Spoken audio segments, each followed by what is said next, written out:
Hello, everyone. It's Charlton, and it's late, so I gotta be a little quiet. But the story is crazy, majorly. It's on the Daily Mail. I saw this when I was working before I came home, and I couldn't make the video on my phone. This person here, Casey James Lawhorn, and he's on the loose right now, to the best of my knowledge. I mean, this was as of like 9:30. I was seeing the story. There's no update to it. It's 11 p.m. This incident happened at 1:30 a.m. in the morning, Sunday. Today. Um, he allegedly killed his own mother and one of his friends, where it seems as though he just completely snapped. He had been suicidal for some time, but something just put him over the edge. And again, he allegedly killed his own mother and his own friend, who he invited over for the weekend to go to some event that they normally go to. And then went to go pick up his mom at some bar, and he said she was drunk and wasted, and that just put him over the edge apparently, and just executed the both of them. And this happened at 1:30 in the morning. He called 911, but and he was on, I think, a 911 call for a pretty long time, like 20 minutes or something like that, but eventually fled the scene. And now he's on the run. But at 5 in the morning, he posted like a suicide note to his Facebook page, a very long one, describing the entire incident in extremely great detail. In the Daily Mail article here goes through, has the entire posting, and I'll try to read as much as possible. It's hard to skip around though, because he just goes through everything that happened from beginning to end, describing um, all the details of the incident, including his state of mind, and that he's going to commit suicide, and that why wouldn't he, and everything. He talks about how he killed his mother, how he killed his friend. I'll go through it. So, um, and here's some just pictures of him that are taken from his Facebook page. I think this is his second Facebook page here, Casey Lawhorn 2, because Facebook just hasn't taken it down yet. There was the first one where he posted the posting his suicide note, and this happened in Chattanooga, Tennessee, at 1:30 in the morning.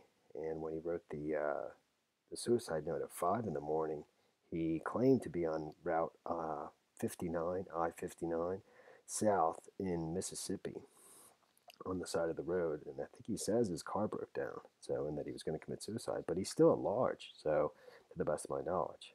All right, it's just crazy. And there's pictures of his mother, who he killed allegedly, and his friend there that that he shot as well. So let me just try to read through it as best as I can. And here it is. He says, "Before I start, I need to emphasize that I take full responsibility for my actions. Nothing anyone has or hasn't done to me caused this. My decisions and my failures are my own." Technical details. This morning at around 1:30, I shot and killed my mother, Vi Lawhorn. His name is Casey James Lawhorn, and a close friend of mine, Avery Gaines, with the stolen 22. And so let me keep going. My mom was completely wasted, and just like every other time she gets drunk, she goes on and on without prompt about how devastated she'd be if I killed myself. Once I got her back to our house, I went to my room and grabbed the gun. I nervously paced for a few minutes, playing the coming events out in my head, which were vastly different from what actually happened. I walked up to Avery as he slept. This is his friend, this dude right here. Um, I walked up to Avery as he slept and shot him in the head once. He seemed to die instantly. It's very gruesome. It's really, I mean, it's so disturbing how he describes this. My mom was in her room, disoriented from alcohol, barely registered that anything happened. I attempted to shoot uh, her in her bed right then, but the gun jammed. She didn't notice what I just attempted. I left the room and fixed the jam. When I went back into her room, she was out of bed trying to calm down her dog, Oscar. I rapidly got off 2 shots, but I missed anything vital since there weren't any lights on in her room. I saw one entry wound in her left arm. I'm not sure where the other one went. She started screaming, the worst scream I've ever heard. Movies really don't do justice to how true terror sounds. The gun jammed up again, so I scrambled to get it fixed. She shouted, "You shot me. You killed me. Why?" Once I got the jam fixed, I turned on the lights so I wouldn't miss again. I shot her twice more and it was over. He goes on and on. I mean, this is just, he just goes through great detail. I went back into the living room to take the heroin and cash Avery had on him. The hole in his forehead was so small and not a lot of blood had come out of it. However, thick, dark blood was pouring from his nose and bile came out of his mouth. I was shaking from adrenaline, but I felt nothing other than that, except maybe disgust at the corpse in front of me and the noises it was making. I reached into his pocket to get out his wallet, grabbed what I needed, or grabbed what I wanted, and left the house. The whole event took probably 3 to 4 minutes. I'd hoped both were going to be quick and efficient. I didn't want my mom to suffer, to die in horror, to die with the knowledge that her son did it. I didn't hurt our dog or cat, in case anyone was wondering about the animals. I mean, it's just absolutely crazy, man. So police say Lawson called 911 and told the dispatcher he had just shot 2 people um, at a home on John Ross Road.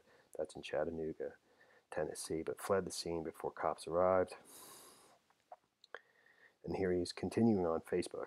Well, friends, it is too late. Has been more than 12 hours now. Not to mention I've been suicidal since late high school. And it's my opinion that I've been heading to unavoidable tragedy since I started at MTSU, Middle Tennessee State University. I'm not saying the university made me do it, but that the chain of events that I initiated by going there led me here to inevitable suicide. Let's think critically for a minute, ignoring everything why I hate myself and why I'm suicidal from before midnight this morning. Just looking at today's events, how should I expect not kill myself?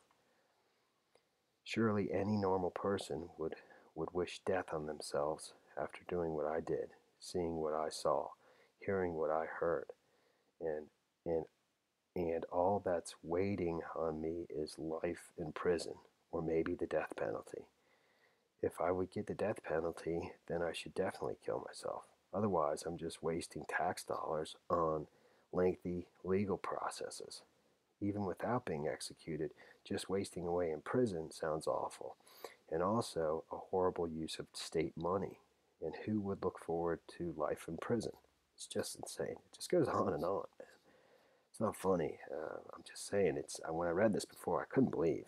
You know, I'm almost 24. That's a crazy amount of time behind bars, and it would be so lonely. I'm sure most of my friends would want to visit me at least once, if for no other reason than to try to understand what I did.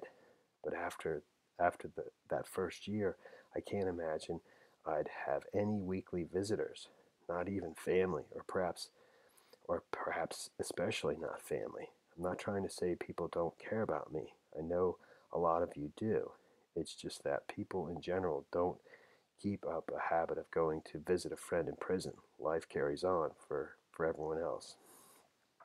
And the sooner this is all over, then the sooner everyone can move on. If I'm dead by the time you're reading this, you can heal faster than if I'm still around and in court and in prison. And, you know, then it goes on. I'm going to stop there. It goes on to talk about, you know, I think he has a brother, um, you know, who he asks people to help if you're going to help somebody. And he says, don't even bother praying for me. Right here, let me just keep going. Don't give me or my family your thoughts and prayers. No one will be hurt by this more than my brother, Chad Lawhorn. He will probably need a lot of help getting through this, and if you think you are helping him by just talking to the sky, you're blanking wrong. If you want to help him in this insanely difficult time I'm putting him through, actually do something. Don't just think about it. I'm sorry to him more than anyone. That said, I don't want or need forgiveness from anyone. What I did is unforgivable, and prayer is a waste of time. Nothing happens after death, but if there is a hell, I'm going to be in the lake of ice at the bottom. Betrayal of family and betrayal of guests are two of the worst sins. However, as I sit here in Mississippi, writing this on the side of I-59 South after my car broke down, what I look forward to is the nothingness after death. I've spent a lot of time thinking about murder, wondering what it feels like, but I barely felt anything. And there's the whole thing, man. That's it. It's pretty unbelievable. And that's it, man. That's the end of this video. Thanks for watching my videos. Please subscribe to my channel. He's still at large. You know, we don't know if he actually did kill himself or what. They're still looking for him. You know. Thanks for watching my videos. Please subscribe to my channel. Give me a like down below. I'll see you in the next video. Later, man.